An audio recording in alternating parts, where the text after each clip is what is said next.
U drugom dijelu ove vježbe nastavljamo znači s radom na našem old timeru i napravit ćemo sada točkove. Točkove radimo od valjka. Namjestit ćemo otprilike znači neku debljinu točka.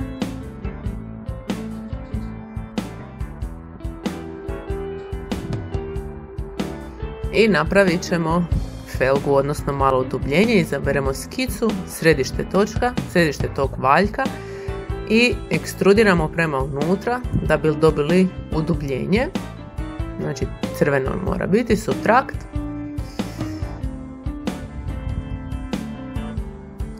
Sada ćemo tu kružnicu smanjiti jer naša ratkapa ima neko ispupčenje u sredini.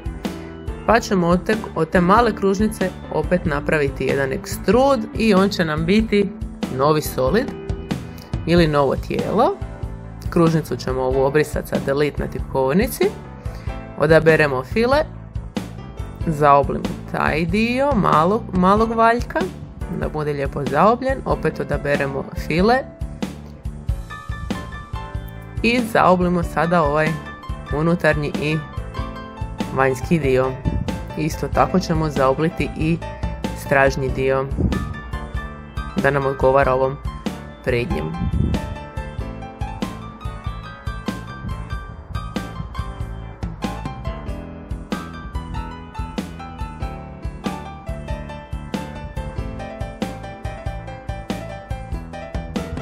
Malo ćemo zadebljati ovaj unutarnji dio, odaberemo press and pull i odaberemo tu unutarnju plohu kruga. Grupirat ćemo ta dva dijela i namjestiti na mjesto, na položaj gdje nam treba doći točak. I onda ćemo od njega napraviti i ostala tri. Povećat ćemo si veličinu. Idemo na Smart Scale, na Scale, da nam se jednako poveća sa svih strana, kliknemo točak i stisnemo D na tipkovnici da bi nam došao na razinu mreže. Ctrl C, Ctrl V da bi napravili stražnji točak i vidimo sad da imamo jedan mali problem. Tu nam blatobran malo ulazi u točak.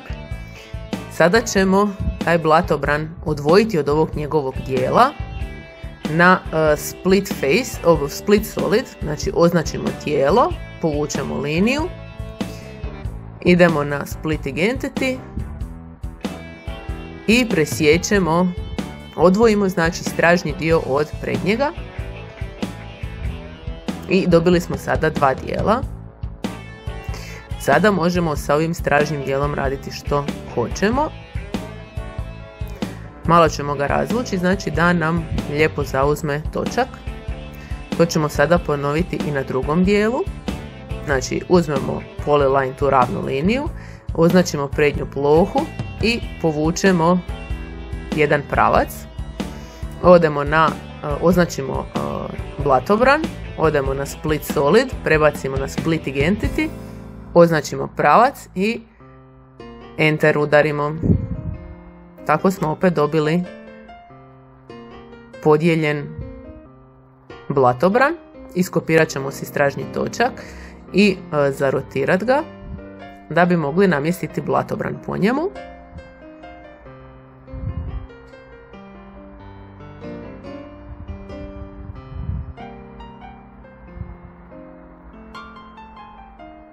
Nećemo na scale, nego idemo na smart scale, pa ćemo ga samo kao i onog povući samo malo prema nazad da bi nam stao točak u blatobran.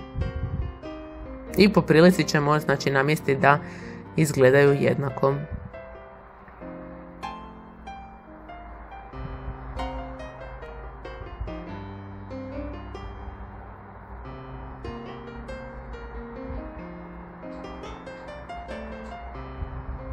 Ako je vama slučajno točak dobro sjeo u blatobran, onda ne morate pomicati blatobran. Može se napraviti ponovo, znači da cijeli blatobran crtate ponovo. Znači uvijek postoje različiti načini kako možemo riješiti neki problem u ovom programu. Napravili smo sad i prednji točak i ono što trebamo je sad da nam ti točkovi budu jednaki. Označimo jedan točak, stisnemo A na tipkovnici, Ctrl držimo i stisnemo drugi točak da ih poravnamo po središnjoj osi da budu jednaki. Sve te kratice znači možete naći pod F1 ako stisnete, onda vam i iskoči lista kratica.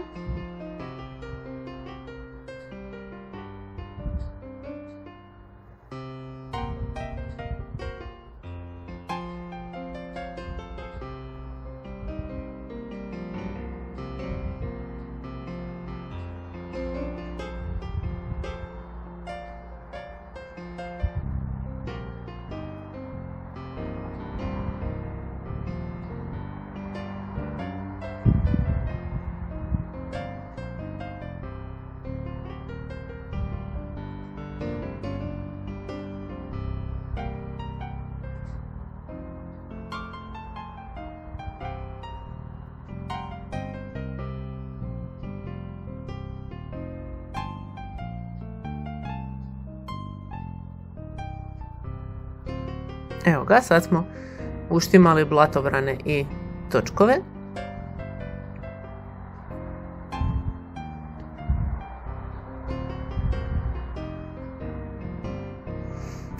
Sada ćemo malo popraviti ovaj stražnji dio jer nam blatobrani previše vire, pa ćemo prilagoditi sa press and pull ovaj kvadrat što smo stavili iza. Znači nadoštiklat ćemo mu gepek, da se tako izrazim, da nam blatobrani toliko ne vire.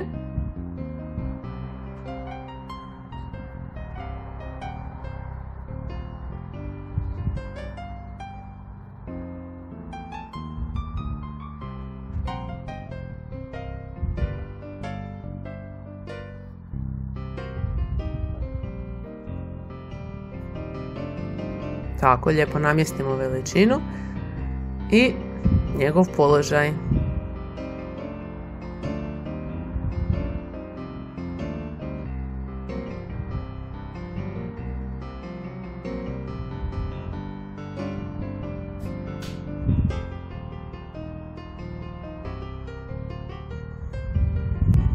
Odabrat ćemo file.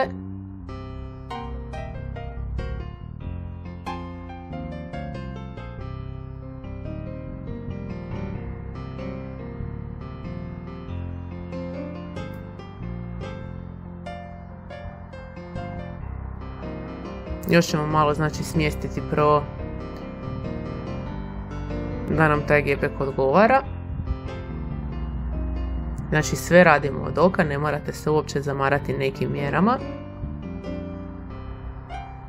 I malo ćemo ga nagnuti, znači da ne bude baš pod istim kutom kao staklo gornjeg dijela, nego da ima malo veći kut.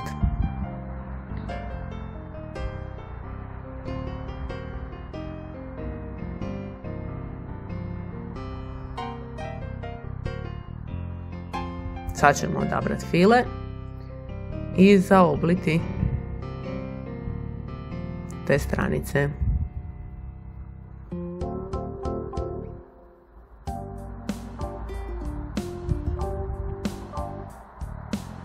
Malo mi ovaj prednji dio nije baš u omjeru sa ostatkom auta, pa ću ga malo razvući da ipak bude malo više izdužen.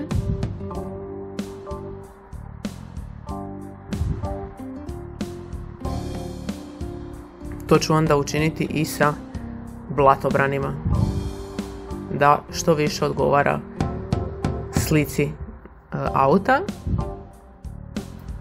Koliko smo razvukli jedan, toliko ćemo razvući i drugi.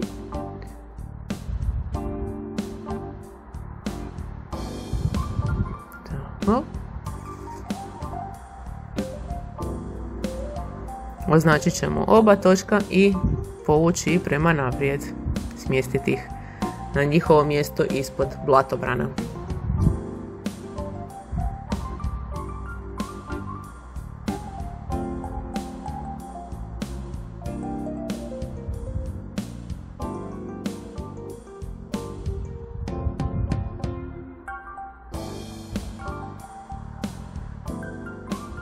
Sada ćemo napraviti prozore, odaberemo, bit će to kombinacija splajna i polilajna i crtamo znači na ovoj bočnoj plohi.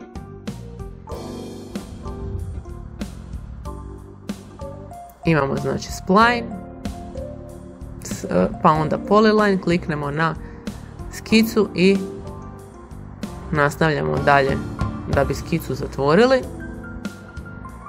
I sad ćemo točkicama namjestiti oblik ovog našeg prozorčića.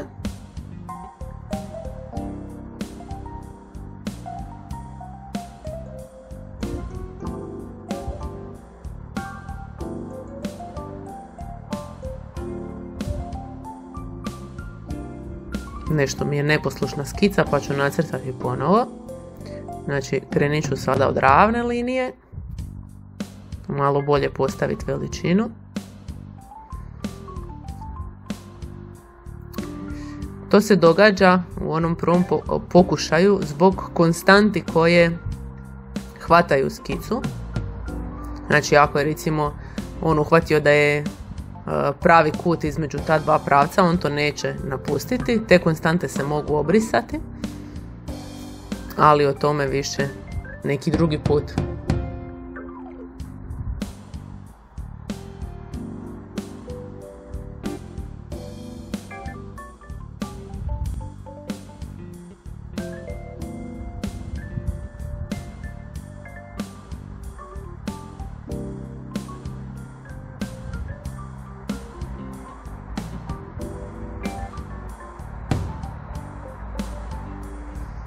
I kada smo zadovoljni sa skicom, napravit ćemo extrude u minus, znači da probije našu površinu. Malo ću još povećati prema dolje. Malo ga konstanta drži, ali evo ga, uspjeli smo napraviti. Idemo na extrude, znači vučemo ga u minus prema nazad, 1, 2, 3 mm. Da bi dobili rupu za prozor, skicu si odmah prebacimo na drugu stranu, ali moramo uzeti u obzir da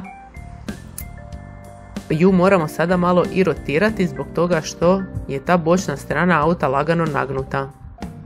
Znači da bi nam skica bila paralelna sa bočnom plohom. Ne moramo lijepiti za zid, nego jednostavno samo provučemo i opet idemo na subtrakt i imamo sada rupe u našim prozorima. Vidimo da je ova čak malo veća, pa idemo na press and pull da nam budu jednake. Upisat ćemo 0,2, 0,3. Vidjet ćemo što nam više odgovara.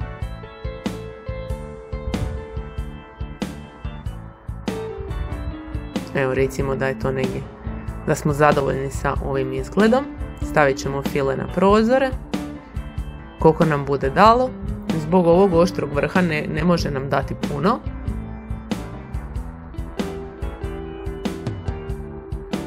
Ali čisto da bude malo zaobljeno. 0,5 nek bude jednako kao i ona strana.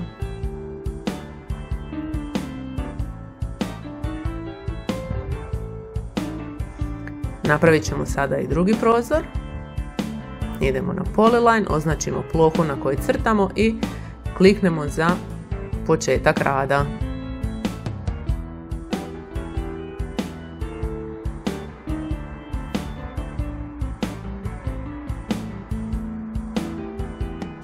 I zeleno za kraj.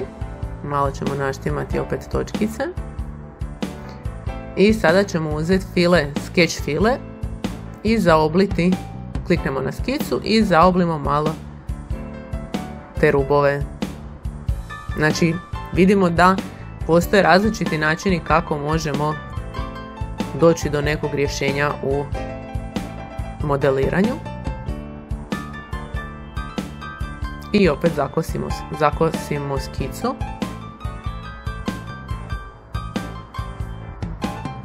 I ekstrudiramo ju prema unutra. Moramo se pobrinuti da skica bude izvan tijela, jer ako je unutar tijela onda će nam ostati samo ploha, onako imat ćemo mali dio pa nećemo uspjeti probušiti, malu debljinicu između rupe i vanjske stjenke.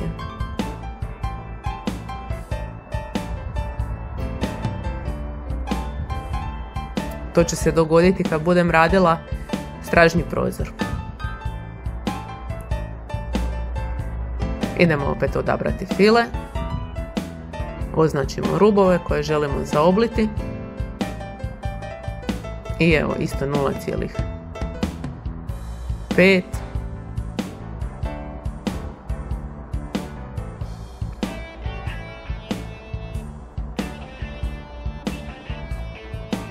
Isprobamo znači vrijednost da vidimo koliko će nam dati, koliko nam odgovara. Evo da nam 0,3.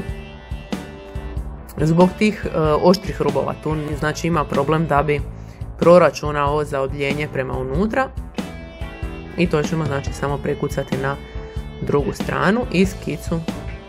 Aha, tu ćemo sad izvući malo stranicu.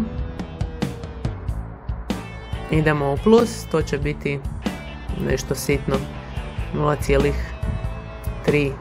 Znači da malo uđe još unutra, da budu jednake te plohe.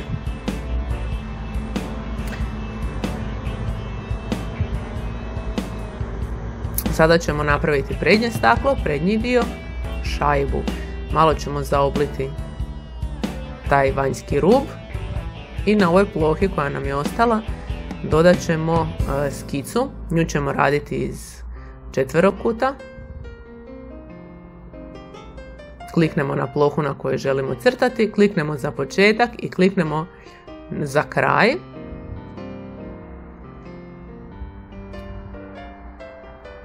Tu su nam se sad pojavile konstante pravoga kuta, to su one male sive linijice koje vidimo na pravcima. Znači ako želimo pomicati sada vrhove, oni će nam uvijek ostati pravokutni. A ako želimo mijenjati veličinu, onda moramo obrisati te konstante. I vidimo da nam su se stvorile još neke konstante, to su ovi kružići koji nam govore znači o zaobljenosti ovih naših vrhova. Povećat ćemo malo skicu na scale i opet ju udubiti prema unutra.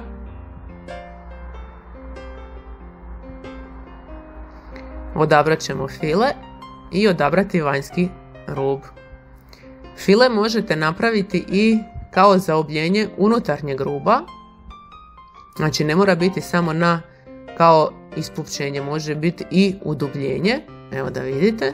Znači kao udubljenje se isto može raditi. Napravit ću lagano zaobljenje prednjeg dijela kao mali detalj.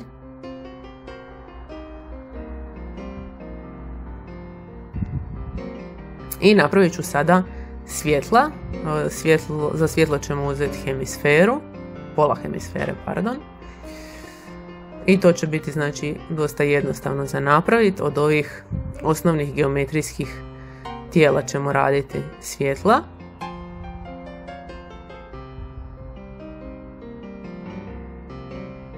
Svjetlo ćemo smanjiti na scale da nam se jednako smanji sa svih strana. I namjestit ćemo tamo gdje nam odgovara.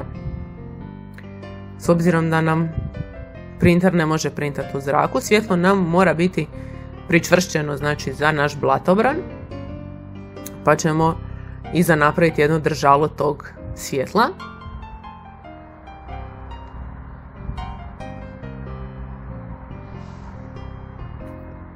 Uzet ćemo kocku. Primjerice, možete i valjak, svejedno je znači, što vama više odgovara. Zaobličemo sada ove gornje plohe.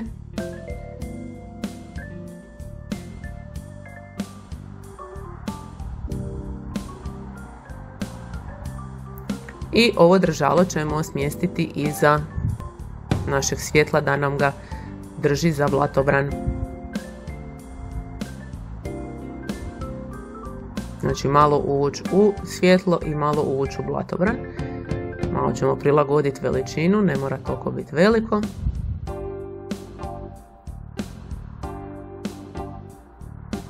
Znači obavezno da malo uhvati i svjetla i blatobrana.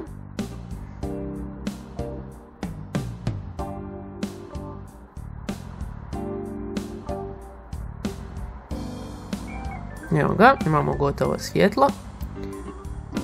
Sada ćemo to grupirati i enter. Copy paste ili Ctrl C, Ctrl V i pomaknemo svjetlo na drugu stranu. Dobijemo sada dva jednaka svjetla.